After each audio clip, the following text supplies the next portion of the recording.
Assalamualaikum warahmatullahi wabarakatuh. Halo teman-teman, balik lagi di video aku kali ini. Jadi di video ini kita mau ngebahas satu hal yang kelihatannya simpel, tapi sebenarnya maknanya itu dalam banget, yaitu bahagia.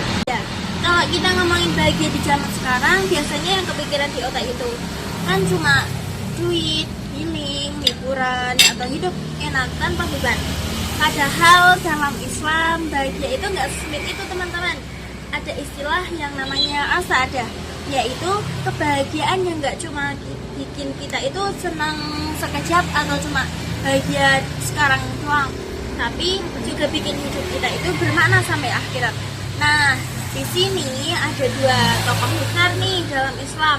Yang pertama soal bahagia dengan cara yang berbeda, tapi tujuannya itu tetap sama, yaitu yang pertama ada.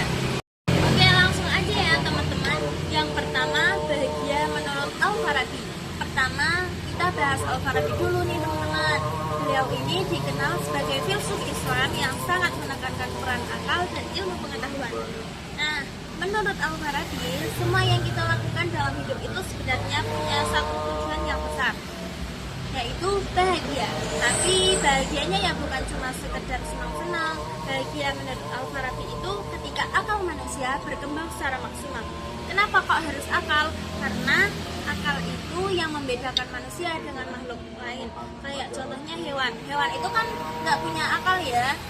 Nah, kalau akal kita dipakai dengan baik, kita bisa ngerti kebenaran, bisa mikir jernih, bisa hidup dengan arah yang jelas. Nah, disitulah kebahagiaan muncul. Lanjut penjelasannya teman-teman, yaitu jalan menuju bahagia ala Al-Farabi. Nah, di sini Al-Farabi juga jelasin nih, kalau akal manusia itu berkembang secara bertahap.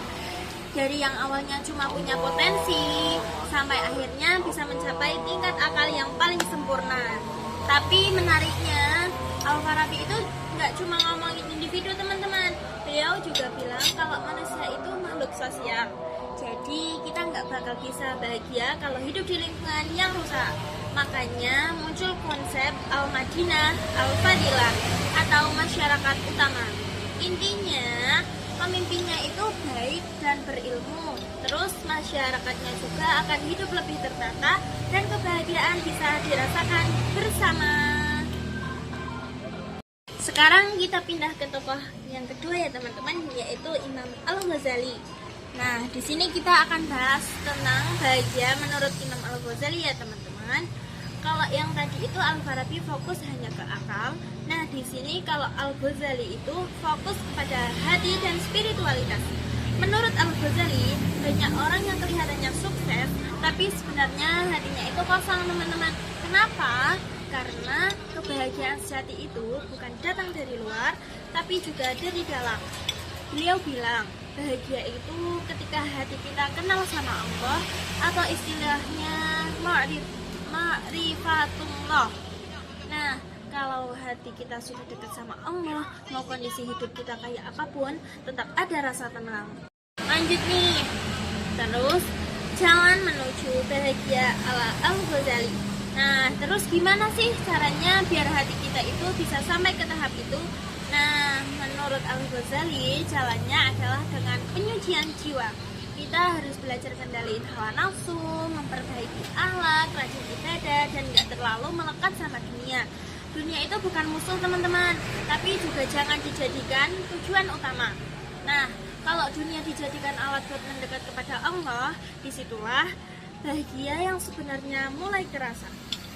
Penjelasan yang terakhir nih teman-teman, yaitu perbandingan. Nah, kalau kita bandingin nih ya teman-teman ya, Al-Farabi sama Al-Ghazali itu kelihatannya beda banget gak sih? Yang satu ngomongin akal dan filsafat, yang satu ngomongin hati dan tasawuf. Tapi ya sebenarnya mereka itu saling melengkapi. Al-Farabi ngajarin kita buat jadi manusia yang cerdas dan rasional, sedangkan Al-Ghazali itu ngajarin kita buat jadi manusia yang bersih hatinya dan kuat imannya. Jadi bahagia yang ideal itu bukan cuma pinter doang teman-teman, tapi juga tenang. Bukan cuma sukses di dunia, tapi juga sukses buat akhirat. Oke, segitu dulu pembahasan dari video kali ini. Semoga bisa nambah wawasan dan bikin kita mikir ulang. soal arti bahagia. Terima kasih sudah menonton. Wassalamualaikum warahmatullahi wabarakatuh.